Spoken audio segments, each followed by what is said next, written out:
are welcoming Irikefe, who is a presidential postdoctoral fellow at UC Irvine.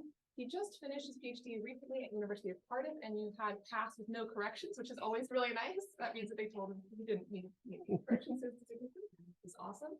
And he'll be talking to us today about the Vice of Nepotism. So please help me to welcome Paul. Thanks for inviting me. It's really great to be here. So let me begin by saying something about my research and how this fits into it generally. So I work mainly in philosophical methodology or meta-philosophy, and specifically the aspect that deals with the nature and the source of philosophical knowledge. The knowledge typically had through thought experiments, a core method in philosophy. I'm presently working on giving an account of this knowledge, the source of this knowledge, by claiming that the epistemology of philosophy is not special. It's the epistemology of virtue, where virtue is unpacked in terms of everyday abilities or skills we have in navigating the social world. The second strand of my research is in African philosophy, and in close collaboration with Latin American philosophy, to the extent that both deal with the experiences of marginalized populations in the global South, and how to ameliorate this predicament. For example, through program of decolonization, whether epistemic, conceptual, or mental decolonization, the kind you find, for example, in Latin American philosophers or thinkers, such as, for example, Ramon Grosfugue, Walter Mignolo, Nani Bakujano. Most of these people work in ethnic studies and cultural studies, but we in philosophy find their work very inspiring for our work in African philosophy. So this paper belongs to the third strand of my research or my interest, which is in political epistemology. And there's a little bit of certain background to this paper. I was intrigued as someone who has lived for quite a while in Africa and in Nigeria specifically by the similarity of political life in Africa and in Nigeria, in Sudan, and in Congo, and the emerging trend of political life in advanced liberal democracies like the United States and Great Britain. And I find it very useful and helpful to understand nepotism through this lens, as will be obvious very soon as I start talking. So my plan is to begin with a concrete case of nepotism that we all can assent to, and then to work to that concrete case to a general picture of what nepotism is, and then to use that to flesh an account of this epistemic counterpart. So the legitimacy of such a claim will rest on the legitimacy of the first kind of picture that we establish in the political sphere.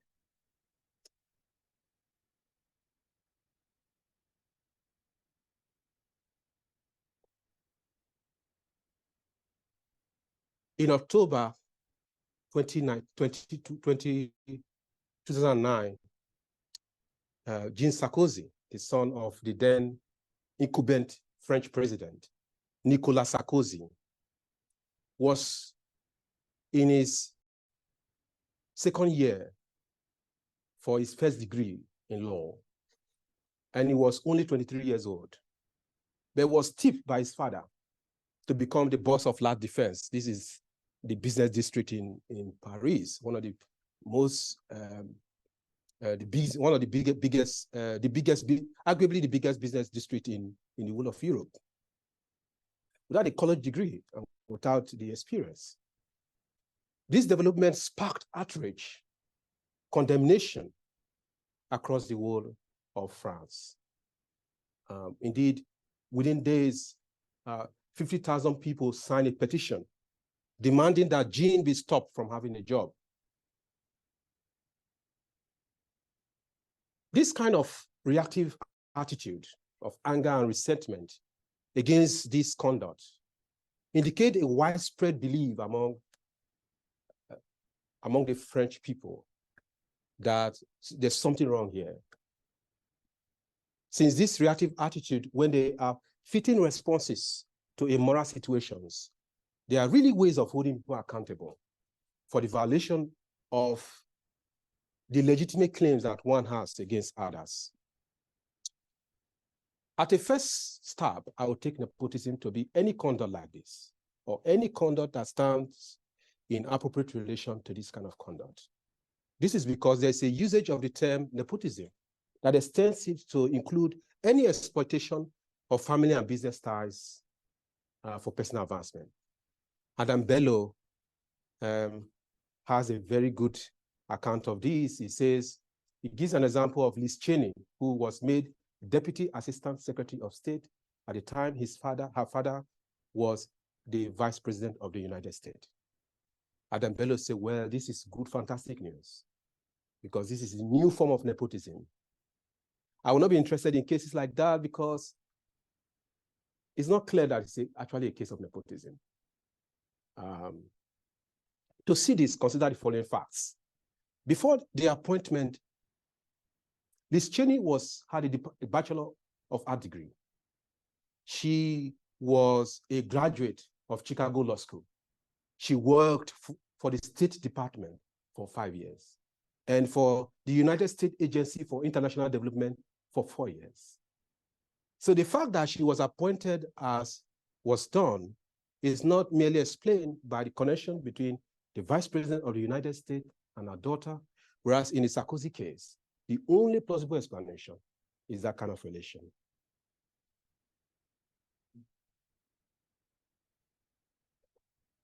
Increasingly, in traditional society like Africa, in Asia, in Latin America, nepotism occurs in other centers of identity beyond the family, such as ethnicity, language, religion, race, and ideology.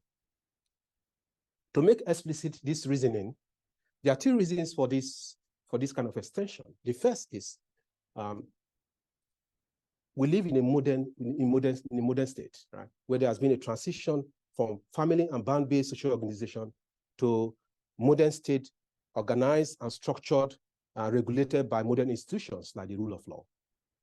And the second is that this is how the term gets used by people for whom this is a stuff of everyday life, like those of us who have lived in Africa. Like, nepotism is, if a politician pass on unjustified favoritism to his language group, we call it nepotism. The third reason is that there's a symmetry of wrong and harm across all these centers of social identity that makes this kind of extension a very natural thing to have. To conceptualize nepotism across all these centers of social identity, I shall make a distinction between the civil public realm and the primordial private realm. The primordial private realm is identity grouping constituted by family ties, ethnic ties, linguistic ties, racial ties, religious ties, and ideological ties. It arises from the human desire for self-identity and self-definition in the social world. I put Herodotus there because already in his account of the Persian Wars, there was a recognition that these centers of identity, these ties are liminal. They're basic, if anything is. So the Athenians told the Athenians told the Spartans, who are fellow Greeks, that the Athenians, would not betray the Spartans because of what they share, namely common religion, common gods, common Greek language, the Grecian race, they say, and common custom. So there's already a recognition that these are centers of social identity. Ideology is included here, but not in AK and Geert's account, because there's also a case to be made that ideology functions here like that. Well, by ideology, I mean something very specific, because it's a very theoretically overworked term. So I mean something very specific. I mean frame of reference, right? Ways of approaching or interpreting realities, such as nativism, cosmopolitanism, conservatism, liberalism, evangelicalism, Marxism, postmodernism. Within scientific inquiry, they loosely correspond to what Thomas Kuhn several decades ago called paradigms, from which spring Korean tradition of research. Notice that on Kuhn's account, paradigms are things that scientists have emotional investment to, right? And this is why crisis in philosophy, crisis in science is often felt at a personal level because of that kind of investment, emotional investment, right? So within intertribal context, that kind of force also makes for this kind of irrationality within intertribal context. The irrationality that will be classified as nepotism.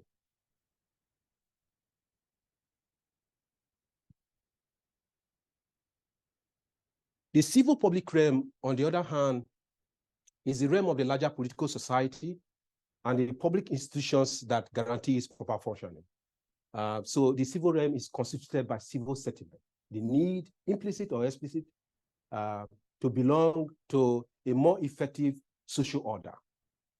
The following examples, the following will be standard cases of the civil public realm: the larger society or political community, the US, the UK, France, Brazil, and so forth.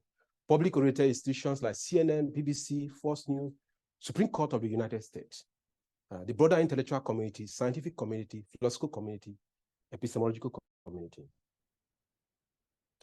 With this picture in place, nepotism can be conceptualized as follows. It is the distribution or the diversion of the social goods at the civil public realm to the unfair advantage of members of one's primordial private realm, or one's primordial private realm itself, and for the reason that members of this realm or the realm itself stand in some special relation to one's sense of self, and such that advancing the interests of the former amounts to advancing the interests of the latter. So I'm giving a vice account of nepotism. So a vice account can be responsibilist, that is, it could be a focus on the effects of the vice, or it could be motivational. It could focus on the kind of motives that makes it possible. Well, for the motivational account I'm giving, I'm saying that it's based on a vicious motive, right? A motive, a morbid love, an excessive love for one's primordial private realm. To say that it's excessive is to say that to care or to love one's primordial private realm is a good thing in itself. In fact, it's what makes us human. It's a good thing in itself. But in nepotism, the love is out of bound. You know, to use Aristotelian term, it has gone. It's excessive, right? It's in the extreme. It's not in the mean, which is virtue. Okay. The social goods are wealth and opportunities, like, you know, being the boss of the biggest business district in Europe.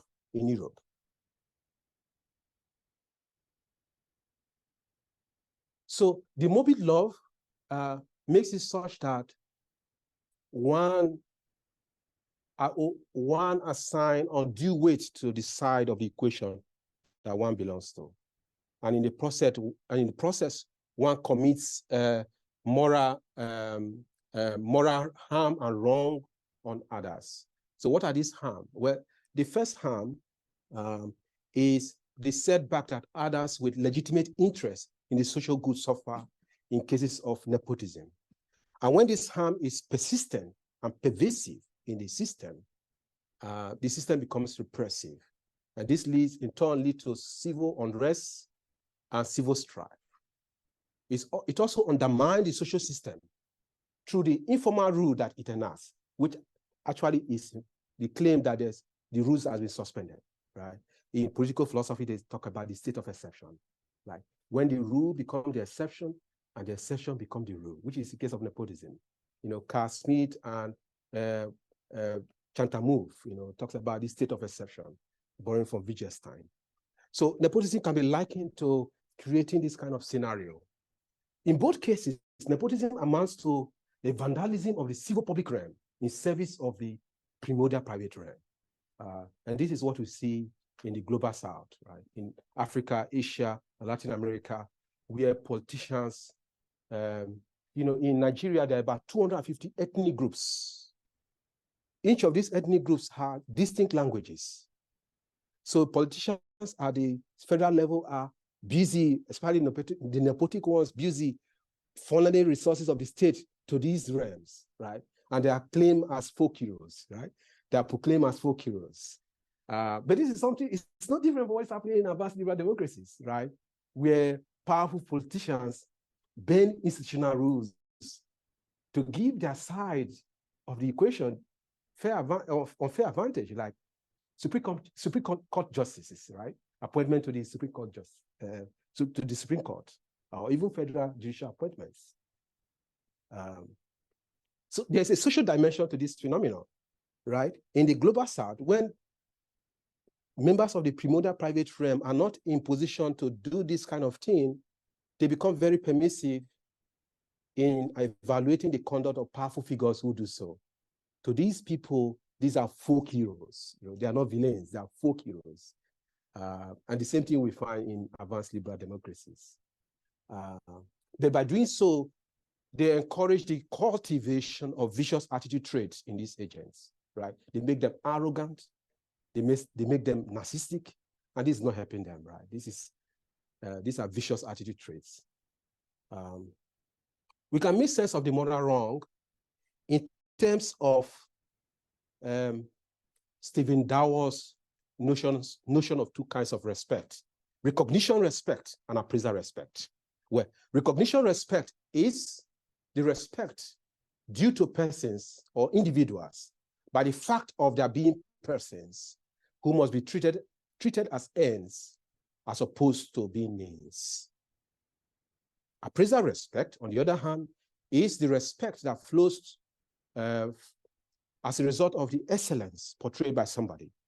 This could be moral excellence, indicating of moral character, or intellectual excellence, like skill or knowledge, indicating of intellectual character.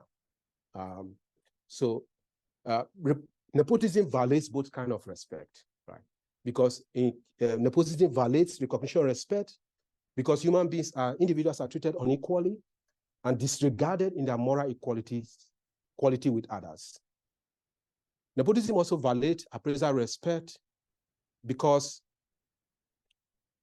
what the things that should matter for the just distribution of the social goods, such as skills and knowledge or character, are disregarded in favor of something that is merely historically contingent, once belonging in a primordial private realm.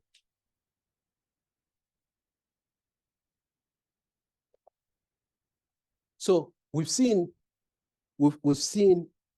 nepotism proper, the traditional nepotism. Now, I want to claim that there's a distinctive form of nepotism, which is epistemic. And the intuition that we have established in the first part of it, in the first form of it, we guide this kind of analysis. Here, the goods are not social goods, they are epistemic goods. They are things like information, credibility, trustworthiness, intellectual esteem, and intellectual reputation. These are goods. These are epistemic goods. In the social epistemological literature, the consensus is that this kind of goods stand in the same relation with social goods because there's a legitimate question about their scarcity, the competition we have for them, and their just distribution. With this notion in view, epistemic nepotism can be defined as follows.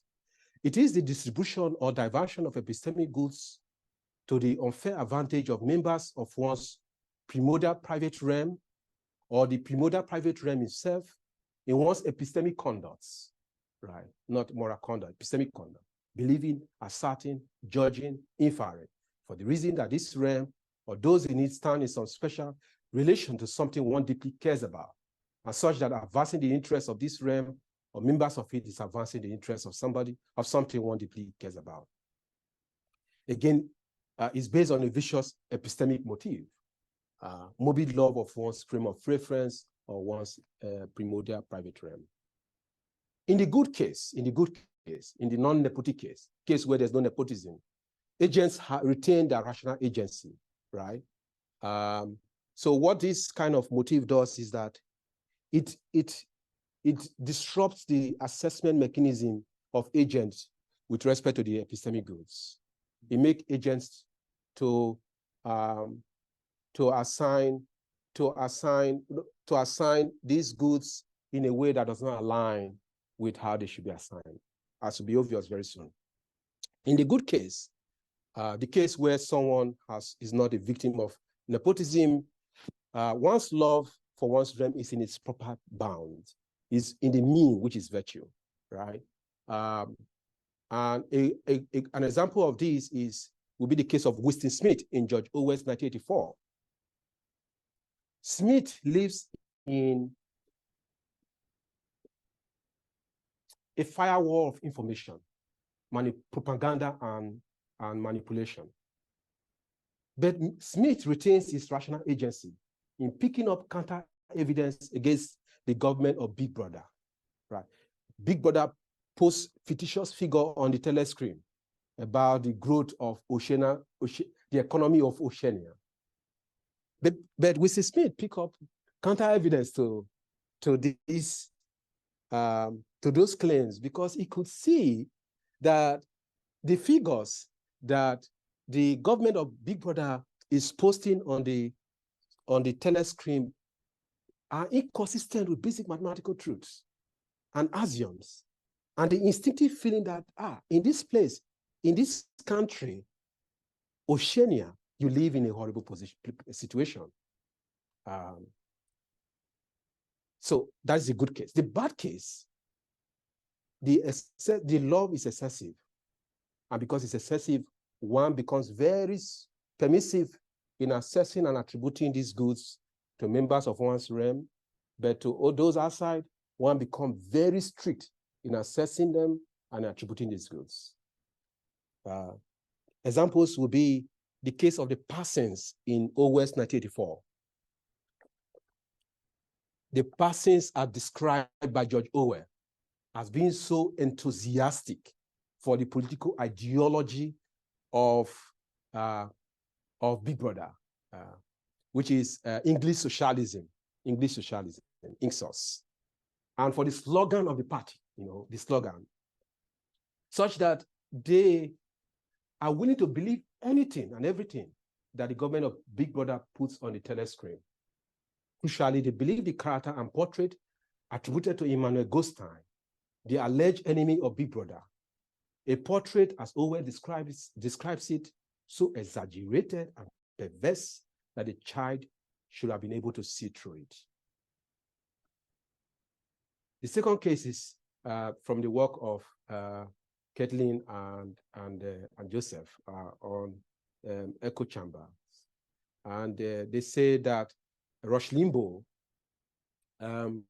Tucker Carlson, and some of these big talk show hosts, they create this enclosed media space or echo chamber, hospitable to conservative beliefs. But they do so by manipulating credence and credibility and information, right? So that would be an example of epistemic nepotism.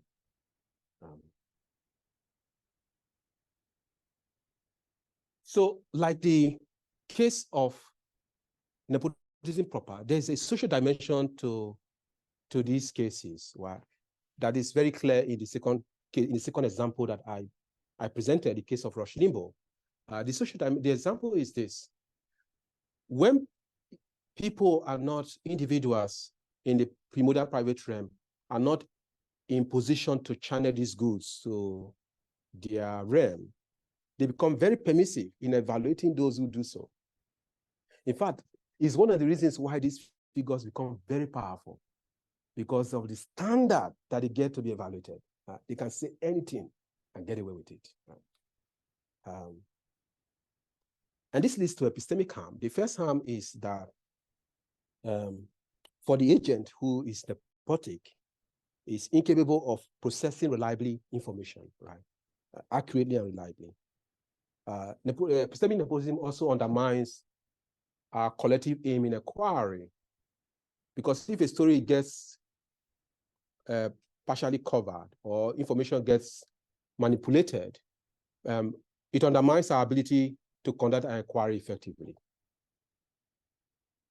And then it fosters other epistemic vices, such as intellectual arrogance. What is intellectual arrogance? Intellectual arrogance is the stance that my epistemic conduct would not oblige by the common norms we all share. That is epistemic arrogance. So it's a refusal to be accountable by my epistemic conduct, by my asserting, my inferring, whatever it is. And this is what happens in the case of nepotism, because the informal demand for such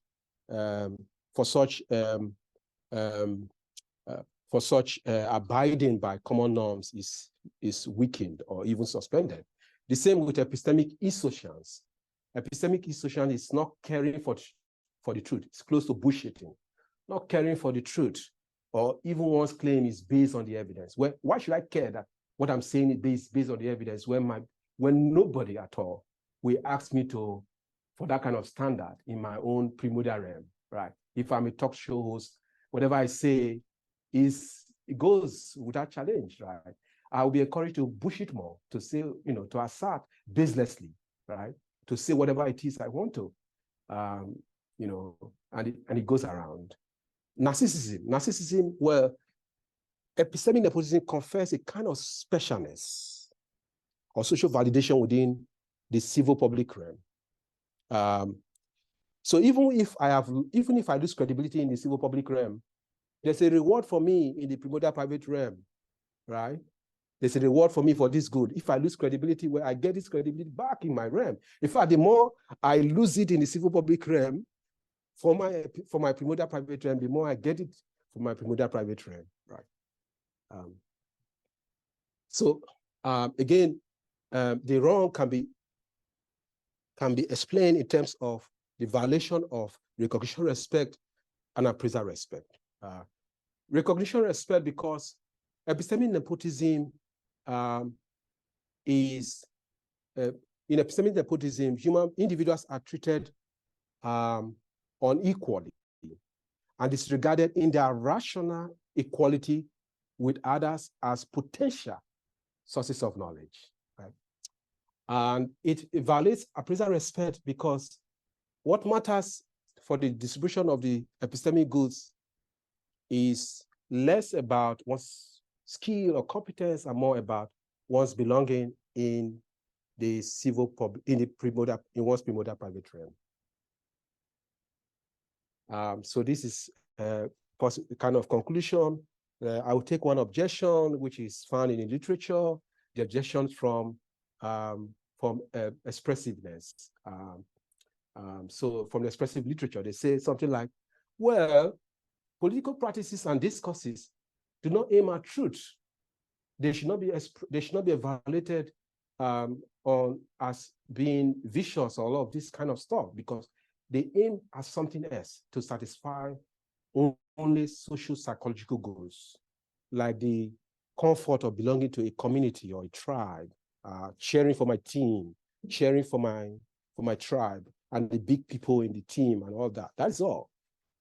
The thing to say is, first and foremost, kin selection is not the only force, because kin selection is what supports that kind of forces, right?